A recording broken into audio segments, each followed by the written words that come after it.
es un gusto compartir este espacio que creo que más allá de analizar los hechos objetivos de la historia, podemos ver cuáles son las marcas de la historia en las subjetividades y en las construcciones sobre los imaginarios que hacen los propios sujetos, ¿no?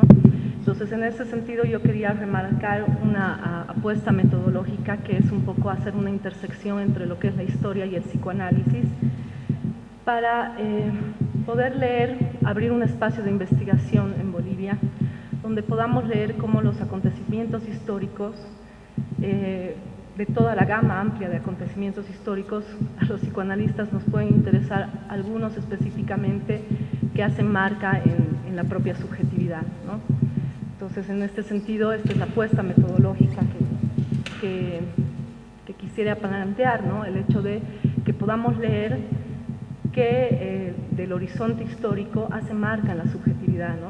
En ese sentido, yo traje en mi presentación, que no se está pudiendo abrir, bueno, una cita a Michel de Certeau, ¿no? Que dice que, bueno, en la historia hay también un espacio narrativo, el relato, la ficción, ¿no? Que son construcciones subjetivas y que por eso hay una intersección entre lo que es el psicoanálisis y la historia, ¿no? En la medida en que la historia hace marca sobre la condición subjetiva y los sujetos crean historia a la vez, son ellos los que crean las ficciones en torno a la historia, entonces hay un espacio de intersección entre lo que es la historia y el psicoanálisis, ¿no? Entonces yo me preguntaba, como alguien que tiene formación en psicoanálisis, ¿qué de la historia nos puede interesar a los psicoanalistas, ¿no? Entonces ahí leía a René Zavaleta, que mencionaba justamente que de la historia hay algunas historias que hacen marcas, que se sedimentan, que se profundizan, ¿no? Y él llama a estos hechos históricos momentos constitutivos, ¿no? Entonces yo, desplazando el postulado de René Zavaleta sociológico hacia la condición subjetiva, digo, claro, los momentos constitutivos generan una marca en la subjetividad de los sujetos, ¿no? O sea, hacen marca en las formas de vida, ¿no? Y pueden, en estos momentos constitutivos, justamente los sujetos tienen la posibilidad de encarar de otra manera la realidad o de replantearse, no sé, de replantearse un discurso político nuevo, etcétera, ¿no? En ese sentido es que yo he realizado una ponencia para analizar lo que es la Guerra del Chaco, ¿no? La Guerra del Chaco, evidentemente, es un hecho traumático, es un hecho muy fuerte, es una vivencia muy dura que aconteció en el país y que, por tanto, hizo marca en la subjetividad, ¿no? En este sentido, bueno, voy a ir prosiguiendo un poco en mi trabajo, ¿no? ¿Perdón? ¿Sí?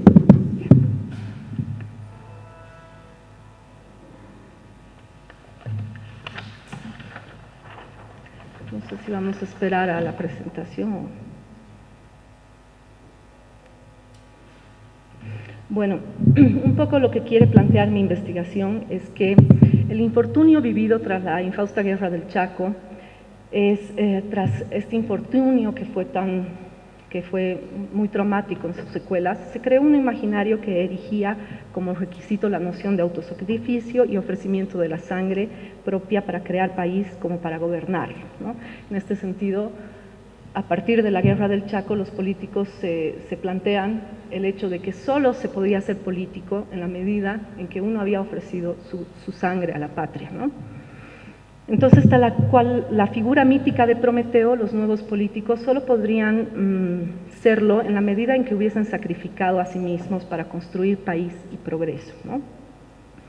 A partir de este punto, aquellos que darán forma tanto a la política nacional como a la administración estatal, solo lo harían en tanto hubiesen participado de la contienda bélica, ¿no? A finalidad de analizar este imaginario que trastocó las subjetividades y la política nacional, inaugurando la etapa nacionalista de nuestra historia, se analizarán tanto evidencias históricas como obras estéticas que nos ayuden a comprender el fenómeno desde un enfoque psicoanalítico, ¿no? Entonces, desde la Guerra del Chaco hay un nuevo imaginario que se crea en torno a la política, ¿no? Y a la respuesta que tienen que dar los políticos, que es el nacionalismo, pero este nacionalismo se crea sobre un fondo de ausencia, un poco más o menos sobre lo que decías tú, ¿no? Que sobre el vacío, sobre la nada, sobre la falta en ser, se construyen todas estas cosas, ¿no? Bueno, uno de los capítulos de mi investigación, esta investigación se suscribe a la apuesta investigativa del Centro de Investigaciones Sociales de la Vicepresidencia, y bueno, este es un fragmento corto de un proyecto de investigación que analiza las élites políticas en el siglo XX, que yo analizo junto a 3 otros investigadores, y yo me he concentrado en la etapa del 30 al 64, ¿no? Entonces, bueno, yo he traído un extracto de lo que he ido analizando, ¿no? En una primera puntuación que voy a traer a colación, planteo a Salamanca como alguien que dio un imperativo categórico, ¿no? Morir por la patria, el imperialismo categórico de Daniel Salamanca y su nacionalismo suicida. O sea, tradicionalmente, la historiografía tradicional equipara a Daniel Salamanca a una figura liberal, proclive a los intereses de la élite minera, ¿no? Y contrario a los movimientos obreros, a los movimientos de izquierda, que sí tiene parte de verdad. Pero por otro lado, también lo que quisiera remarcar un poquito, seguimos más abajo, aquí, no, antes, más arriba, una más, ahí, ¿no? Que si bien Salamanca sí era representativo de la oligarquía, en tanto, bueno, pues heredero del Partido Liberal, fundó el Partido Republicano y etcétera, él genera algo nuevo de esta élite, ¿no? Genera algo nuevo que llama la atención porque podríamos decir que son ciertos esbozos de nacionalismo, ¿no? Por lo general hemos visto historias de buenos y malos, ¿no es cierto? Como que desde el MNR están los nacionalistas buenos que han construido un discurso político en pro de la nación y antes no lo hubo. Yo también pensaba eso, pero una vez que ingresé a los archivos empecé a desentrañar muchas cosas que en la propia oligarquía ya también habían indicios de nacionalismo y de construir patria y demás, ¿no? Lo que me llamaba la atención de Salamanca era que sí, es una figura muy contraria al movimiento obrero, genera una ley, la Ley de Defensa Nacional, que es fulminante contra los movimientos sociales, prohíbe los sindicatos, prohíbe la representación política de estos nuevos actores económicos, pero sin embargo, a pesar de todo eso, a pesar de ser contrario a la izquierda, que estaba emergiendo, a los revolucionarios, ¿no? Tanto los nacionalistas del MNR como los piristas y todos ellos, él era contrario a todos esos movimientos que estaban naciendo y que eran hombres jóvenes, ¿no? Pero a pesar de ello, lo que me llamaba la atención es que la postura de Daniel Salamanca es guerrista, ¿no? Dice, hay que defender el honor patrio, ¿no? Y en ese sentido, él apuesta por la guerra del Chaco, todavía no, apuesta por la guerra del Chaco en el sentido de que hay que defender el honor patrio, ¿no? Entonces aquí se presenta como recontranacionalista y es súper intransigente y apuesta, ¿no? A la guerra. En este sentido, él genera un discurso ante la población de La Paz el 20 de julio de 1932, días después de lo cual ya se tiene el primer ejército nacional. Y bueno, en este discurso es bastante interesante notar que la población, o sea, hoy se ve la imagen de Salamanca como un pobre hombre, ¿no? Como un hombre de la oligarquía, que fue el error de la oligarquía, el símbolo del horror de la oligarquía. Pero cuando yo he entrado a los archivos, era súper interesante ver cómo la voz de Salamanca era una voz que tenía peso, ¿no? Una voz de un líder, una voz de la figura paterna o del pater de la patria, ¿no? O sea, el político, ¿no? Y era una figura emblemática, ¿no? Roberto Querejazo y muchos hablan de él como la figura del momento, ¿no? Los historiadores sí reconocen eso, justamente, era el hombre emblema, ¿no? El hombre símbolo. Y en este sentido es un líder fenomenal, porque encarama a la población boliviana al fenómeno de las masas más grandes que tuvo hasta el día de hoy, ¿no? Porque la guerra del Chaco fue masiva, nunca se ha generado un fenómeno de masas tan fuerte. Entonces, aquí yo analizo un poco este tema de la psicología de las masas de Freud, cómo señala que hay una identificación masiva hacia el líder, pero es que este es un líder que tiene que ver con un nombre del padre, ¿no? Es como que el discurso de Salamanca hacía un eco tan fuerte en la sociedad que este discurso no era casual, sino no era poca cosa, sino que hacía como un nombre, ¿no? Un nombre de patria, ¿no? Entonces, bueno, yo traigo a colación algunos fragmentos, pero quiero leerles este, ¿no? Justamente el que señala a Daniel Salamanca frente se tiene en La Razón, en el periódico La Razón, no he podido sacar la foto, no se me ocurrió, pero hay una foto bien interesante, ¿no? De Salamanca en el Palacio, en la Plaza Murillo, y una multitud escuchándolo, ¿no? Y la gente está enardecida. Y bueno, los titulares dicen eso, ¿no? La gente está enardecida, está entusiasta, como nunca hay un patriotismo, ¿no? Que obviamente luego, años después, eso se calificó como chauvinista, evidentemente, pero en ese momento había un halo de entusiasmo, ¿no? Como este fenómeno de las masas, que cuando uno se identifica al líder y es una cuestión masiva, evidentemente hay una emoción patriótica, ¿no? Y esta emoción patriótica, curiosamente, luego nos llevará hacia las muertes masivas de la juventud más joven, o sea, de los hombres más jóvenes de la nación, y sobre esos muertos construiremos el nacionalismo, ¿no? Pero bueno, me llamaba la atención ver que un miembro de la oligarquía había sido como el que encendió la llama del nacionalismo, ¿no? Y fue, o sea, porque evidentemente Hernando Siles y otros políticos precedentes a Salamanca también hablaron de nacionalismo, pero fue como una postura inconsciente la de Salamanca, él liberal, él muy proclive a los intereses de los mineros y todo. Sin embargo, él, con su discurso de encaminarnos a la guerra del Chaco y pisar fuerte en el Chaco y crear patriotismo y hacer honor a la patria, él lo que haría era justamente como encender la llama del nacionalismo, que luego lo destronaría y le quitaría la cabeza, ¿no? Justamente porque a partir de tanta muerte, los políticos que se encaramarían a generar la revolución del 52, o sea, los señalarían como el político que fue el emblema de esa oligarquía, la rosca que nos servía, ¿no? Entonces, bueno, les traigo a colación el discurso de esto que les digo, ¿no? De Salamanca frente a la multitud, en la Plaza Murillo, ¿no? Días antes de comenzar la guerra, efectivamente, ¿no? Ciudadanos e hijos de Bolivia, en un momento de verdadera angustia nacional, al presentarse una nueva agresión a la dignidad de Bolivia, se ha producido esta magnífica reacción que manifiesta el vigor del patriotismo boliviano. Si la nación no reaccionase a los ultrajes que se le infieren, no merecería ser una nación. Si el gobierno no supiera responder a su deber, no merecería ser gobierno de esta nación. El gobierno exige de los ciudadanos todo el sacrificio necesario, no solo en dinero, que es poco, sino la vida misma y todos los demás sacrificios que debe realizar un país que desea fervientemente vivir como país.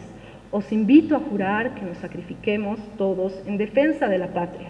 Sabremos hacernos dignos de país y capaces de defender su honor y su territorio. Dar gloria a Bolivia. Ciudadanos, viva Bolivia. La Razón, 20 de julio de 1932, ¿no? Entonces, como vemos, aquí justamente exhorta, ¿no? Exhorta a las multitudes jóvenes a ir a la guerra. Y bueno, yo analizaba también un poco las epístolas de guerra, que es un nuevo libro que Los Tiempos en Cochabamba, la Casa de la Cultura de Cochabamba, también ha publicado, que evidentemente, ¿no? Hay cartas realmente emocionantes, ¿no? De abuelas que le dicen, a ver, aquí tengo a una abuela, abuelas que le dicen a los hijos, ¿no? Que vayan, a sus nietos, que vayan a la guerra, ¿no? Aquí, por ejemplo, que Dios bendiga tu viaje, ¿no? Una abuela que le escribe a su hijo. Llevas mis lágrimas, recoges el último dolor de mi vejez. Sé precavido, astuto, ligero en la guerra. preserva tu vida hasta donde puedas, pero si es preciso que mueras, ofréndala a la patria a la que todo le debemos, a aquella que es nuestro Dios, ¿no? Entonces, realmente es impresionante cómo el discurso de Salamanca, un hombre de la oligarquía, un hombre de la élite, eleva a la condición patria a un ideal, ¿no? Por la cual uno ofrenda su vida. Entonces, en este sentido, realmente veo que la Guerra del Chaco es un hecho histórico que marcan las subjetividades hasta tal punto que éstas se ofrecen a la muerte para construir patria, ¿no? La próxima diapositiva. Bueno, del Chaco sale el más grande escritor de Bolivia, el Chueco, ¿no? El Chueco tiene, yo analizo en mi investigación un poco algunos fragmentos de lo que es Sangre de mestizos, porque bueno, aquí yo también lo que estoy planteando es un poco lo siguiente, ¿no? Que en las obras estéticas sobre la Guerra del Chaco, lo que se está produciendo un poco es mostrar cómo la Guerra del Chaco fue un efecto traumático que develó un poco la falta en ser, ¿no? O sea, desde el psicoanálisis sabemos que toda identidad de cualquier ser humano está construida sobre el fondo de una ausencia, ¿no? Nosotros construimos nuestra identidad sobre el fondo de una ausencia. Lo que llama la atención es ver que el fenómeno del Chaco devela un poco esta ausencia. O sea, nosotros construimos siempre tenemos una invención de nosotros mismos. Tenemos una invención de Daniela en cuanto Daniela o de bolivianos en tanto bolivianos, ¿no? La Guerra del Chaco lo que demuestra es que se develó un poco esta condición de lo real que llama Jacques Lacan, ¿no? Lo real que siempre tiene que ser como velado por la creación, por las invenciones simbólicas que uno ve. Y justamente el fenómeno de la Guerra del Chaco, que cala muy hondo porque mueren muchos jóvenes, porque hay muchos lisiados de guerra, porque muchos no vuelven, porque algunos vuelven y se encuentran con hogares destruidos, hay pobreza. Entonces es como que la invención acerca de lo boliviano empieza a fragmentarse, a diluirse, ¿no? Y en ese sentido hay un develamiento de una falta en ser global, ¿no? Y en este sentido Céspedes es magnífico porque él nos relata el cuento del pozo, y es un pozo, es un regimiento que llega a un fortín paraguayo y toma el fortín paraguayo y se encuentran con el pozo, ¿no? Ah, maravilla, va a ser el pozo que tiene el agua y que nos va a salvar de la sed, y porque muchos morían, o principalmente la mayor parte de la gente que moría por sed, ¿no? Otros en combate, evidentemente, ¿no? Entonces este pozo se lo encuentra con mucha algarabía, creyendo que justamente se va a encontrar agua en él, y empiezan a cavar, ¿no? Entonces todo el cuento es esta odisea que se tiene para cavar, digamos, el pozo y encontrar agua, ¿no? Y finalmente cavan y cavan y cavan, y lo único que sienten es cómo la tierra los va invadiendo, cómo la tierra los sofoca, los asfixia, así como el pozo los asfixia, la guerra los asfixia, ¿no? Entonces el cuento termina en que evidentemente no encuentran agua, y cuando vienen los paraguayos se empiezan a enfrentar por el fortín y los bolivianos lo defienden hasta morir. Y el autor dice, ¿y cómo defendemos el pozo si no tiene agua? Si este pozo nos va a tragar vivos y encima lo defendemos. Pero lo defienden y los paraguayos se van. Y finalmente, ¿para qué sirvió el pozo? Para que los bolivianos que murieron durante esa contienda entre paraguayos y bolivianos sean enterrados. Entonces agarran a los 13 muertos, los meten en el pozo y los entierran, ¿no? Entonces esa es la guerra, ¿no? Esa fue la guerra, se tragó a los bolivianos, ¿no? Ese es el significante de la guerra, ¿no? El pozo, la guerra, la ausencia, la angustia, este resquebrajamiento que nos pasa a todos en nuestros momentos constitutivos personales, cuando hay crisis, cuando hay dolor, cuando hay rupturas. En Bolivia hubo un fenómeno masivo que fue justamente el de la Guerra del Chaco, que quebró esto, ¿no? Que quebró la subjetividad del boliviano. Entonces, ¿Qué había que hacer? Había que reconstruirse como sujetos bolivianos. ¿Y quiénes aparecieron? Perdón, ¿podemos? Aparecieron los jóvenes, ¿no? Los jóvenes que habían ido a la guerra del Chaco, ¿no? ¿Y qué hicieron? Enarbolaron su acción de haberse autosacrificado por la patria, ¿no? Entonces, ¿qué hicieron? Dijeron, bueno, el autosacrificio fue necesario para construir país. Nosotros somos nacionalistas, nos hemos autosacrificado, y a partir de ahí se creó, es un efecto sublimatorio, digo yo, ¿no? Es decir, estos nuevos jóvenes lo que hicieron fue una estrategia de construir en derredor de la falta, velar esa falta en ser ese pozo, señalando el nacionalismo como esencial para encarar la política del país, ¿no? Entonces, evidentemente, ¿quiénes capitalizaron esta idea?